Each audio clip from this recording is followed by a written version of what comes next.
সাইয়্যিদুল ইস্তিগফার। আমার সাথে বলবেন, আল্লাহুম্মা আনতা রাব্বি লা ইলাহা ইল্লা আনতা খালাকতানি আনা আবদুক ওয়া আনা আলা আহদিক ওয়া ওয়া'দিকা মাসতাতা'ত আউযু বিকা মিন শাররি মা সানা'ত আবু'ু লাক বিনি'মাতিকা আলাই ওয়া আবু'ু বিযানবি ফাগফির লি ফাইন্নাহু লা ইয়াগফিরুয যুনুবা ইল্লা আনতা।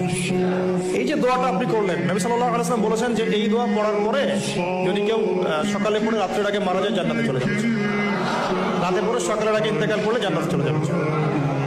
এটা যদি না পড়েন, অ্যাটলিস্ট এতটুকু, আস্তাগফিরুল্লাহ আল্লাযী লা ইলাহা ইল্লা হুয়াল হাইয়ুল কাইয়্যুম ওয়া আতুবু ইলাইহি, এইটুকু।